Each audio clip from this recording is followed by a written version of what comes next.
The Presidential Working Party on Education Reforms has made far-reaching recommendations on the education sector in the country. The changes recommended include the scrapping off of categorization of secondary schools and the removal of compulsory subjects for career choices. The Working Party has, however, maintained the CBC system of education with instructions to the KICD to rationalize the system's number of learning areas, as Brenda Wanga now reports. With just a few days to the expiry of its term, the Presidential Working Party on Education Reforms is winding down its work with the presentation of a raft of measures that could change the education landscape right from ECD to university.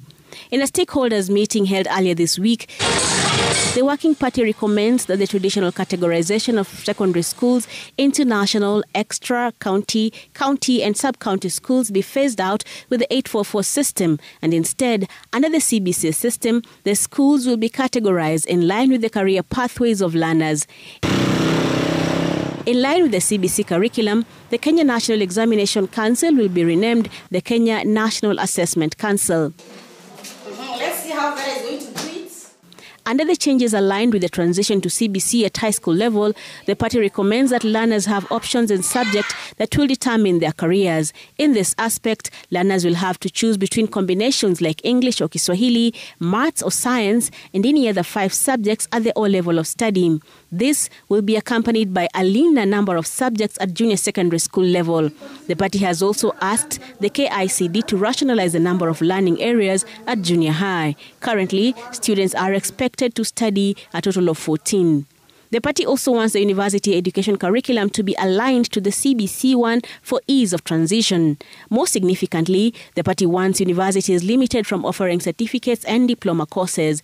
If the party's recommendations are to be approved and implemented, then the chancellors and their deputies' recruitment will move from the Public Service Commission to the university's councils for appointment by the president through the CS Education.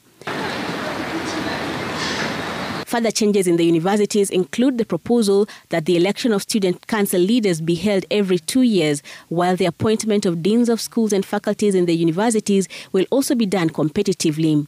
The party's recommendations, if approved, will serve to significantly change the functions of the Teacher Service Commission to include empowering it to employ nursery teachers, a duty currently done by county governments. The changes suggested would also trim the TSC's powers by stripping it of the function of regulating the teaching profession and leaving it with only the performance of its human resource function. Teachers' training will also be reformed, with trainee teachers now required to undergo a 1-year teaching practice before graduation. The Working Party has also proposed that all boards on bursaries and scholarships be collapsed into one central pot, while the university funding model has already been reformed.